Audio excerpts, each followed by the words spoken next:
अब बात आती है सबसे पहले शॉर्ट नोट्स की, ठीक है, कि सर ये क्या चीज है। अब मैं आपको इसको बनाना सिखा रहा हूं, ध्यान सुनना। A4 साइज 2 पेजेस होनी चाहिए आपके पास। कैसे बनाते हैं वो बता रहा हूं, ठीक है। A4 साइज 2 पेज ले लो, चाहे तो कॉपी के ले लो, चाहे व्हाइट पेज ले लो, ठीक है। हाँ, आराम से देखना। आपने क्या किया, 2 पेज ले लिया ऐसे A4 साइज, आगे पीछे आगे पीछे, ठीक है। एकदम गुच्चू पुच्चू हैंड राइटिंग जो होती है, जैसे इतना बड़ा बड़ा लिखा है तो मैं कैसे लिखूंगा, ऐसे वीडियो लेक्चर। जैसे मैं अपने क्लास नोट्स में अगर खुल खुल के लिख रहा हूं तो शॉर्ट नोट्स में इस छोटे में लिखूंगा, फिर लिखूंगा नोट्स ऐसे, ठीक है। तो अलग अलग कॉलम बना लो।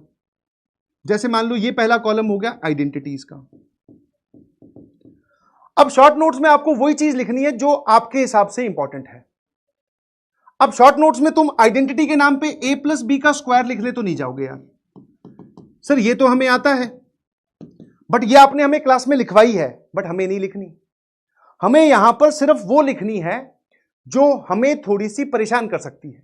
जैसे हां सर ये वाली चीज एक नई सीखी थी कि a+b+c का स्क्वायर, ये मुझे लगता है कि मैं भूल सकता हूं, तो आइडेंटिटी के नाम पे ये लिख लिया। फिर सर आपने ये वाली बताई थी, that is a³ + b³ + c³ -3abc बराबर ये वाली चीज। फिर इसमें ये भी बताया था कि ये वाली चीज 0 हो जाए तो सर क्या होता है, वो सारी लिख ली, ठीक है। आइडेंटिटी खत्म। फिर आगे हम सर वेवी का मेथड पे, WCM पे। अब ऐसा नहीं है कि WCM के मैंने सारे स्टेप्स लिखवाए हैं, आपको यहां पर WCM लिखना है, नहीं। आपको क्या करना है, WCM में अगर किसी को डार्क और हॉलो वाला पॉइंट नहीं समझ में आया, थोड़ा डाउट रहता है, डार्क हॉलो लिख लो। डिनोमिनेटर के रूट्स पे हमेशा हॉलो सर्कल आता है, ये बात पता है तो मत लिखो, अदरवाइज लिख लो। तुम्हारे हिसाब से इंपॉर्टेंट है, हो सकता है पहले वाले का, अब वही बोल रहा हूं तुम्हारे हिसाब से, हो सकता है किसी के लिए तो ये भी इंपॉर्टेंट हो, सर मुझे तो ये भी नहीं याद रहती, तो वो ये इस बात को लिखेगा। कोई बोलेगा सर मुझे तो ये पता है, तो मत लिख भाई। ये पेज किसी बच्चे के 2 भी हो सकते हैं, किसी बच्चे के शुरू शुरू में 4 भी हो सकते हैं, क्योंकि सबकी इंपॉर्टेंस अलग अलग है, सबके सोचने का और याद रखने का तरीका अलग अलग है भाई। कुछ लोग बोले सर मुझे तो 400 BC वाली आइडेंटिटी पता है, तो वो क्यों लिखेगा शॉर्ट नोट्स में। जिसको नहीं पता कि मैं भूल सकता हूं सर, मुझे नहीं पता उसमें प्लस कहां आता है माइनस कहां आता है, तो वो लिखेगा। क्या मेरी बात समझ पा रहे हो कि मैं आपको बनाना कैसे सिखा रहा हूं। ये स्टैंडर्ड हो ही नहीं सकते, क्योंकि बच्चे ऐसे बोलते हैं सर आप बना के दे दो। अरे मैं बना के दूंगा तो मेरे हिसाब से हो सकता है मैं तो ये लिखूंगा ही नहीं, मुझे तो आती है भाई, तो मैं कैसे बना दूंगा। फिर सर आप सभी बच्चों के हिसाब से बना के दो, तो उसमें फिर मैं ये भी लिखूंगा, तो वो शॉर्ट नोट्स की जगह वो फिर से लॉन्ग नोट्स हो जाएंगे। समझ पा रहे हो कि नहीं समझ पा रहे हो, ठीक है। फिर सर उसके बाद में अगला कॉलम स्टार्ट हुआ, कौन सा, WCM में जो जो पॉइंट्स आपको इंपॉर्टेंट लगे। कि ट्रिक किसी को याद नहीं रहती कि ट्रिक कैसे लगाते हैं, कि सभी फैक्टर्स पे इवन पावर हो, सभी फैक्टर्स जिन पे ऑड पावर हो उनके अबाउट साइन चेंज होगा, जिनकी नेट पावर इवन उनके अबाउट साइन चेंज नहीं होगा। बट अगर तुम्हें ये बात याद रहती है तो फिर आपको लिखने की जरूरत नहीं है।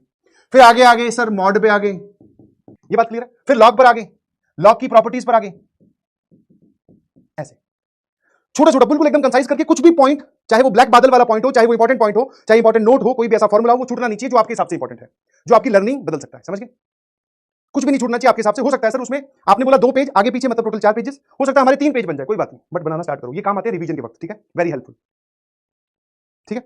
अब उसके बाद में एक कॉलम मैं आपको ऐड करने के लिए बोलूंगा, दैट इज, उसमें आप लिखोगे एड्रेस ऑफ इंपॉर्टेंट क्वेश्चंस।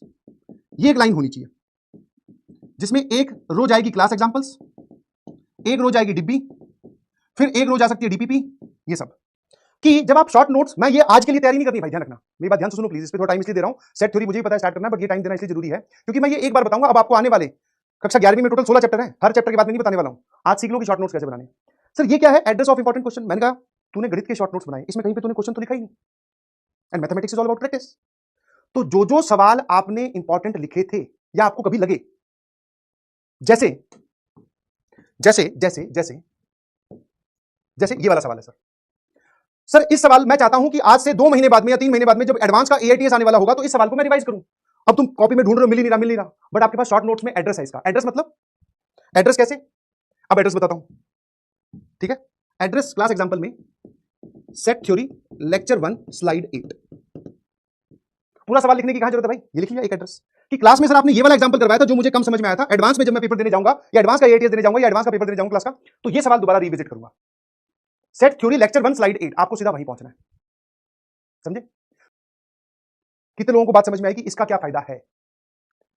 इसका फायदा है ना, जब तुम लास्ट मोमेंट पे जब रिवीजन कर रहे होगे बेसिक मैथमेटिक्स 20 लेक्चर में पढ़ाए गए चैप्टर का, तो 20 लेक्चर में तो हमने 250 से ऊपर सवाल सॉल्व किए, 250 को 250 दोबारा करोगे? इज इट पॉसिबल कि मान लो इस संडे को टेस्ट, तो तुम 250 सवाल फिर करने बैठ जाओ और पैरेलल में क्लासेस भी चल रही होंगी? तो सर दोबारा तो हम नहीं करेंगे। और सर सोचो, अब जब हम जेईई एडवांस में, जस्ट इमेजिन योरसेल्फ 1.5 साल बाद में आपने सेट थ्योरी के नोट्स उठाए 20 लेक्चर के, सर 60 पेज या 70 पेज के नोट्स हैं, दोबारा सारे कहां से रिवाइज करें? हमारे पास में लास्ट में रिवीजन के नाम पर ये 2 पेजेस होंगे और उनमें लिखा हुआ ये एड्रेस होगा। एड्रेस का पेज चाहे आपको अलग से ऐड करना पड़े, कोई दिक्कत नहीं है, कर लो। सवालों का एड्रेस होना चाहिए कि ये सवाल मुझे फिर करके देखने हैं। कितने लोगों को बात समझ में आई? तो ये इसका की पॉइंट है जो बहुत सारे बच्चे नहीं करते हैं। उनको यही नहीं पता, तो सवाल सॉल्व कर रखे उन्होंने अच्छे तरीके से, खुद ने कैलकुलेट कर रखे हैं, बट रिवीजन के वक्त वो सवाल सॉल्व कर ही नहीं पाते क्योंकि उनके पास में ये इंपॉर्टेंट क्वेश्चंस का एड्रेस ही नहीं है। एक बार क्लियर है तो सीएलआर लिखकर भेजना प्लीज, क्योंकि ये बात मेरी समझानी बहुत जरूरी थी। ये सब तो आप अपने हिसाब से नोट्स में से देख देख के लिख ही लोगे, बट व्हाट अबाउट दिस? ये कोई नहीं करता है। करना, बिलीव मी, आज नहीं फायदा होगा, कल नहीं नंबर आएंगे, बट जब बाकी दुनिया, बाकी बच्चे परेशान होंगे कि कैसे रिवीजन करें, आप विद इन 2 आवर्स या 3 आवर्स आप पूरी रिवीजन करके निकल जाओगे। बाकी लोग ये सर, बाकी एक बच्चा आपके बगल में बैठा, वो बोल रहा है सर बेसिक मैथमेटिक्स के लेक्चर के ना 70 पेज के नोट्स हैं सर, कैसे रिवाइज करूं? घूमता रहा भाई, कैसे का जवाब ये रहा। ये तरीका है 1 स्टेप। आज आपको एक चीज और फील हुई होगी, अच्छा ऐसे शॉर्ट नोट्स बनाने।